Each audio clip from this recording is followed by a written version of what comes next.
Students, अब जब कंपनियों का मुनाफा कम होने लगा तो फिर वो अपने मुनाफे कैसे बढ़ा सकती थी। The only way the trading company could flourish by eliminating rival competitors. इसका केवल एक ही तरीका था कि ये कंपनी जो अपनी प्रतिद्वंदी कंपनियां हैं उनको वहाँ से भगा दें। The urge to secure market therefore led to a 4 years battle between the trading. अब इस वजह से उन कंपनियों, चाहे फ्रांस, ब्रिटेन, इन दूसरे अलग अलग देशों की कंपनियों के बीच में लड़ाई शुरू हो गई। और 17वीं और 18वीं सेंचुरी में एक दूसरे के वो लोग जहाज़ डुबोने लगे जिनमें सामान आया जाया करता था, और उनके रास्तों को रोक दिया और उनके जहाज़ों को रोक दिया, जिससे कि उनकी सप्लाई उनके देश में ना पहुँचे।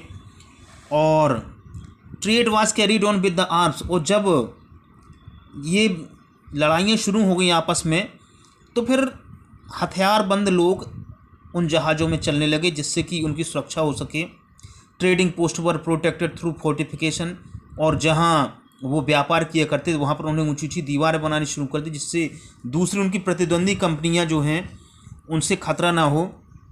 This apart to fortify settlements and carry on profitable trade also led to the intense conflict with the local rulers.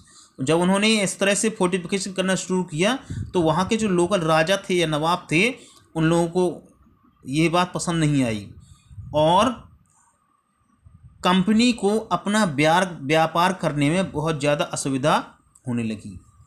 अब देखेंगे ये हुआ कैसे। East India Company begins trade in Bengal. The first English factory was set up in the banks of river Hooghly in 1651। Bharat में जो पहली company आई या पहली फैक्ट्री शुरुआत की गई वो कोलकाता में हुगली नदी के किनारे 1651 में हुई। और ये उन कंपनी के ट्रेडर्स का बेस कैंप था, जिसे कि उस समय फैक्टर्स के नाम से जाना जाता था। The factory had a warehouse. और इस फैक्ट्री का एक वेयर हाउस था जहाँ एक्सपोर्ट करने वाला सामान रखा जाता था, और इसका ऑफिस भी था जहाँ कंपनी के अधिकारी बैठा करते थे।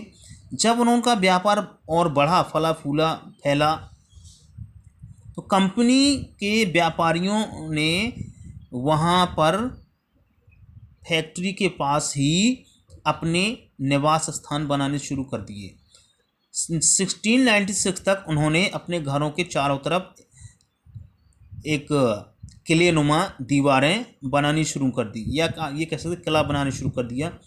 2 साल के बाद उन्होंने, जो कंपनी के ऑफिशियल्स थे, उन्होंने जो मुग़ल साम्राज्य के जो अधिकारी थे उन लोगों को रिश्वत दे करके उन्होंने उनसे कहा कि आप लोग अपने नवाब या बादशाह से हमारे लिए इस जगह की, जहां हम ये लोग थे हुगली नदी के पास, वहां की जमींदारी टैक्स यानी लगान वसूल करने का अधिकार दिलवा दीजिए। बाद में उसे कलकत्ता के नाम से जाना जाने लगा, जो कि जैसे कि आज कोलकाता बोलते हैं। और धीरे धीरे उन लोगों ने मुग़ल बादशाह औरंगजेब से एक फरमान जारी करवा लिया जिसमें कि कंपनी को बिना टैक्स दिए व्यापार करने का अधिकार मिल गया।